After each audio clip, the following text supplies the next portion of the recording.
Bonjour à tous et bienvenue dans ce résumé de l'actualité de ce jeudi. On va commencer avec un chiffre, 482. C'était le nombre de généralistes exerçant en Vendée début 2020. Rapporté à la population, ça représente près de 1500 patients par médecin. Des médecins qui ne sont pas remplacés actuellement, faute de candidats pour prendre la relève. Une situation que la commune de Coueix connaît bien. Elle vient de perdre simultanément ses 3 généralistes. Alexia Janet. Cela fait presque une semaine que les habitants de Coueix se retrouvent sans médecin généraliste. Le 31 décembre, les 3 professionnels de santé qui occupaient ce cabinet médical sont partis à la retraite. Et aujourd'hui, personne pour les remplacer. Le maire de la commune a tenté d'anticiper la situation en alertant l'agence régionale de santé. 2 ans qu'il se bat pour trouver des repreneurs. Coueix n'est pas considéré comme une zone prioritaire et donc ne peut pas bénéficier de médecins conventionnés avec l'ARS. C'est-à-dire que c'est des médecins qui peuvent être mis ici et subventionnés par l'ARS. Donc actuellement, on n'a pas de médecins étant donné qu'on n'a pas de zonage prioritaire.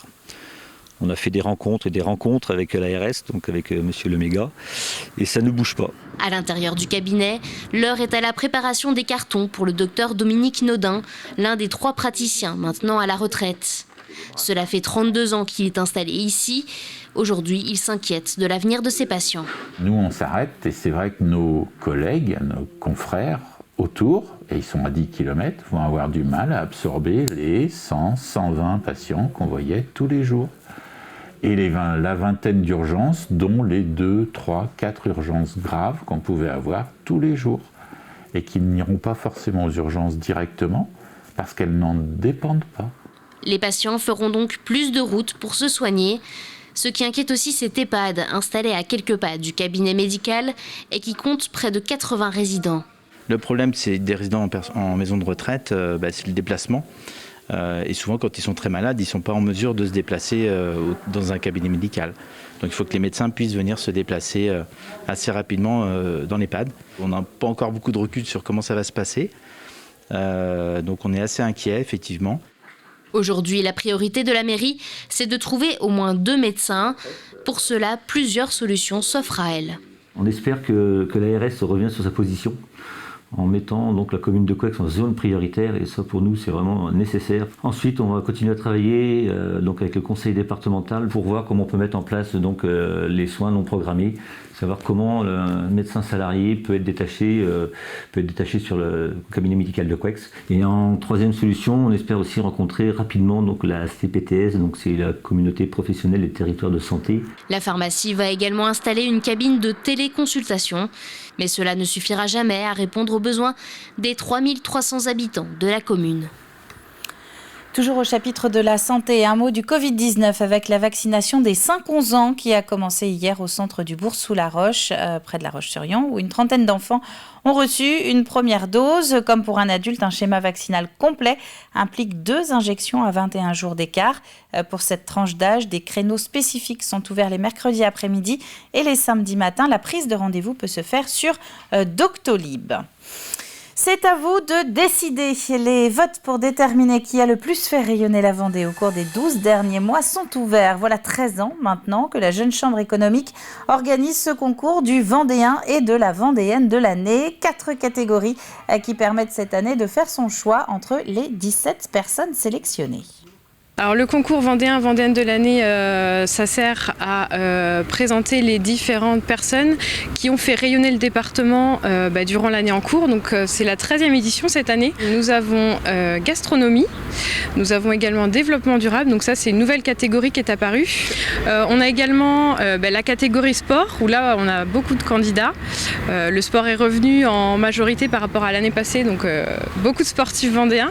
Et pour terminer, on a aussi mis en place la catégorie avenir, donc ça c'est des jeunes de moins de 25 ans qui se sont démarqués durant l'année 2021 malgré le contexte Covid qu'on a pu connaître. Pour voter, il faut aller sur le site internet de VVA, donc c'est www.vva85.fr. Donc il y a une présentation de tous les candidats et il y a également le lien de vote pour du coup donner votre participation à ce concours. Et ces votes sont ouverts jusqu'au 23 janvier prochain. Au chapitre éducation, le recteur William Marois était en Vendée en début de semaine. C'était mardi, à l'occasion d'aller à la rencontre des équipes et des élèves du collège Jules Ferry de Montaigu-Vendée. Pas d'annonce particulière pour justifier ce déplacement. Une visite de courtoisie, explique le recteur, pour sentir et appréhender, je cite, les solutions aux mesures sanitaires appliquées. Pour l'instant, la situation est gérée, je crois. On n'a pas de plus de cas qu'avant les vacances de Noël. Vous voyez, dans ce collège, il n'y a pas de personnel qui soit en arrêt pour cause de Covid. Et puis, on mobilise toutes nos forces de remplacement. Donc, on a décalé des formations. On mobilise toutes les forces de remplacement pour faire face éventuellement à des absences d'enseignantes, d'enseignants qui seraient soit atteints par le Covid, soit qui seraient cas contact. Donc on se mobilise fortement pour assurer cette continuité du service public. Et puis quelques images de sport pour finir avec ces parcours de trail actuellement audités pour les personnes handicapées. Ça se passe du côté de Saint-Jean-de-Mont avec le groupe Rossignol, plutôt connu jusqu'à présent dans l'univers du ski. Saint-Jean-de-Mont qui fait partie des 4 premières stations de trail à s'être engagée dans des actions d'accessibilité et d'inclusion de ces parcours sportifs. Écoutez. Après avoir mis en place ces parcours et avoir lancé donc ce label Station Trail, maintenant l'objectif, nous, c'est d'élargir encore le champ des pratiques. Et là, on est super content et super fiers que la Fédération Handisport et Rossignol s'investissent pour labelliser ce parcours en handi, parce que c'est aussi, en pratique handi, parce que c'est aussi de l'inclusion. Ça fait partie du schéma, en tout cas, le club est axé sur ce développement-là, de pouvoir faire pratiquer ces sports à l'ensemble des personnes que sont en situation de handicap ou en situation d'une personne valide, quoi. On est vraiment dans l'idée d'être sur un modèle d'inclusion, ne pas faire de différence justement entre des personnes en situation de handicap ou pas, puisqu'on s'aperçoit, pour moi l'avoir vécu, qu'un moment de grosse blessure peut être une situation de handicap ponctuelle ou de la situation de handicap plus permanente malheureusement pour d'autres.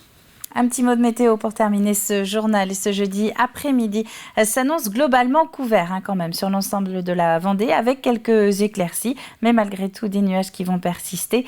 Côté température, vous le voyez, 5 degrés dans les terres et 8 plutôt sur le littoral. C'est la fin de ce journal.